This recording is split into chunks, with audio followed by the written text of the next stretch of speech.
I, 35M, never thought I'd end up posting here, but after everything that's happened, I honestly don't know what else to do. My wife, 33F, and I had been together for 12 years and married for 9. We met in college, survived broke years together, built careers, bought a house, and created what I thought was a pretty good life. We weren't perfect, but I genuinely believed we were happy. Looking back, I can see the warning signs now. At the time, I ignored them. My wife had always been sharp-tongued. If she was upset, everyone knew it. If she didn't like someone, she rarely bothered hiding it. Friends called her brutally honest, but the older we got, the more I realized there was a difference between honesty and cruelty.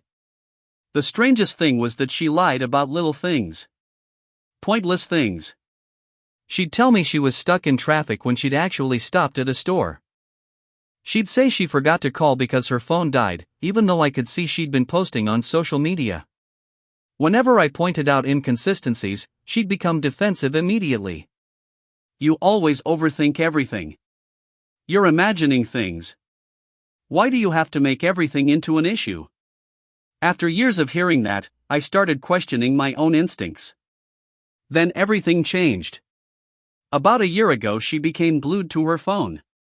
It never left her hand. She took it into the shower. She slept with it under her pillow. She changed every password she had. When I asked about it, she snapped. People are allowed privacy. That answer bothered me more than the password itself. Then came the late nights. According to her, work suddenly became overwhelming. Client dinners. Networking events. Emergency meetings. Weekend projects. There was always something. At first I was supportive. Then I started noticing that every excuse created more distance between us. Date nights disappeared. Conversations became shorter. Affection vanished.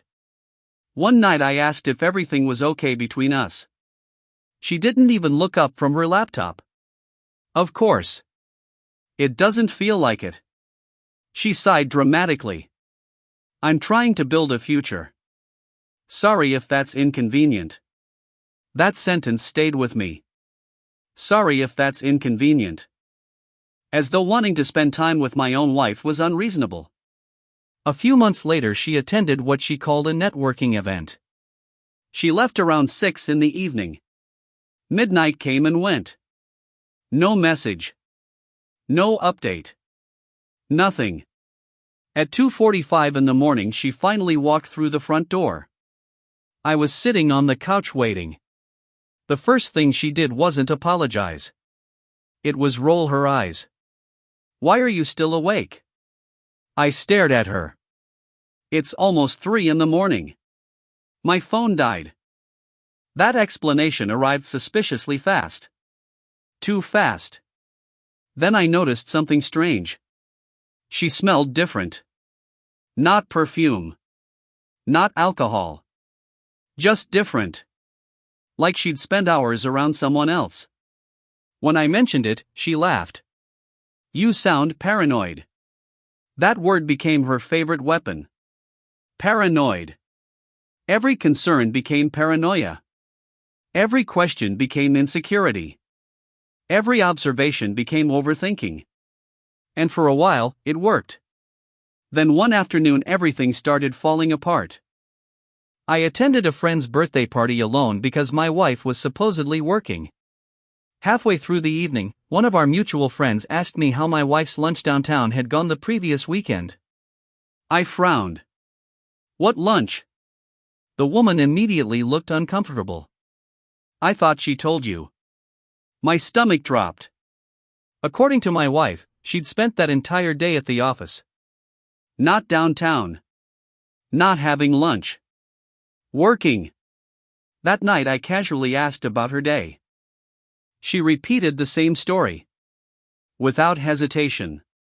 Without blinking. A complete lie. And for the first time, I caught it. Not suspected it. Caught it. After that, I started paying attention.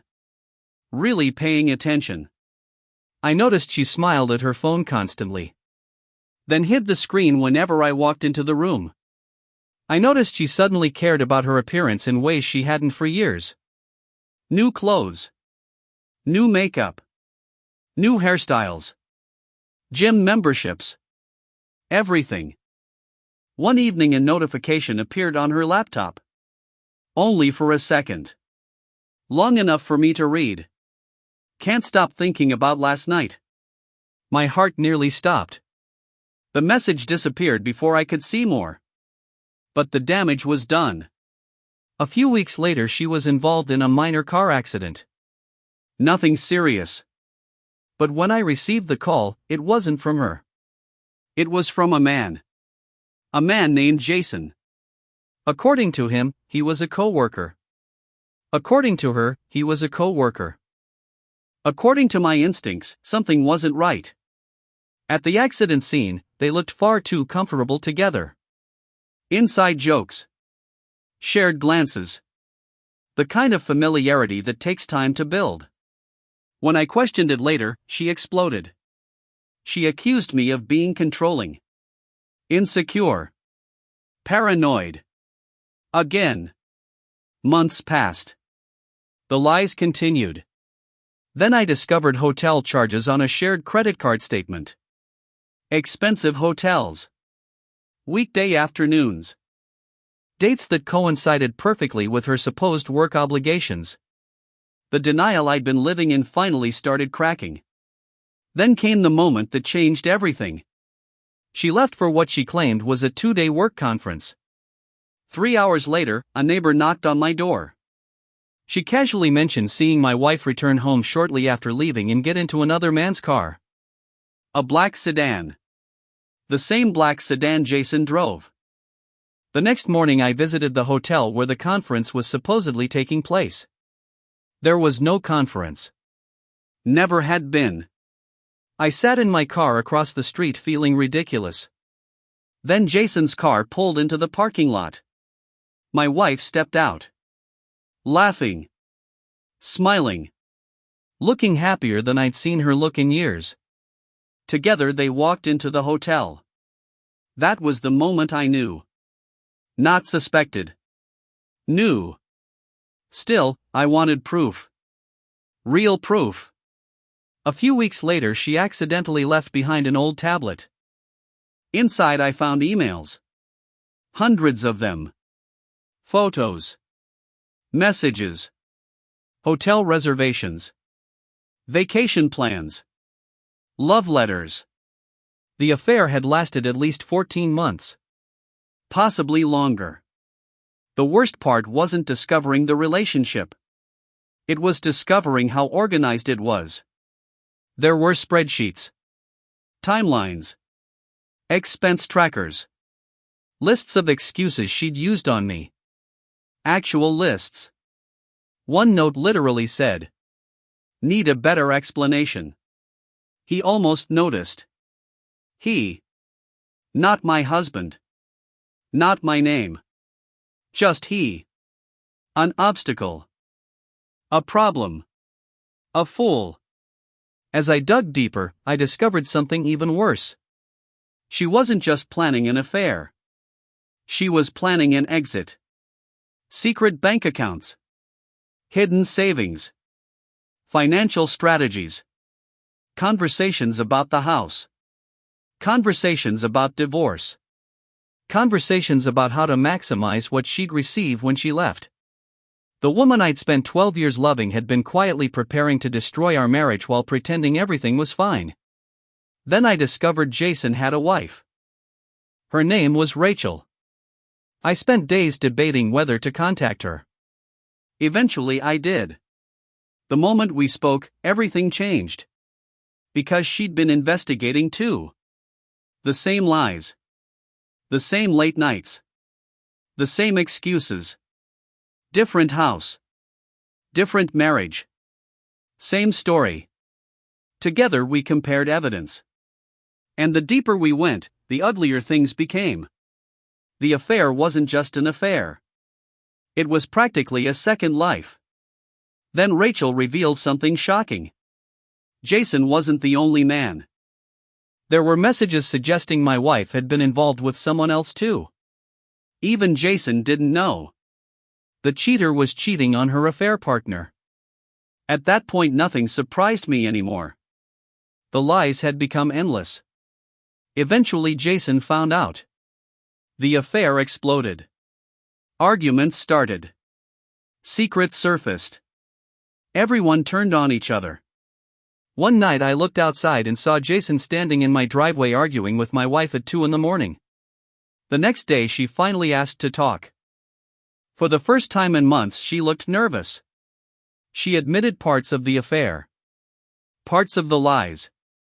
Parts of the truth. Only the pieces she thought I already knew. Then she told me she'd convinced Jason she might be pregnant. Not because she was. Because she wanted to manipulate him into staying. That was the moment something inside me broke permanently. Not from anger. From clarity. I finally stopped trying to understand her. Some people lie because they're afraid. Some people lie because they're selfish. Some people lie because they've become so comfortable with deception that honesty feels unnatural. I asked her one simple question. How many? She froze. Said nothing. And somehow that silence answered everything. After nearly an hour of conversation, she finally asked, "What happens now?" I looked directly at her. And for the first time in months I felt calm.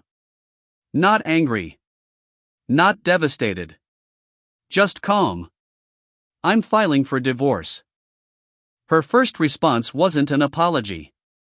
It wasn't regret. It wasn't sadness. She asked about the house. That told me everything I needed to know.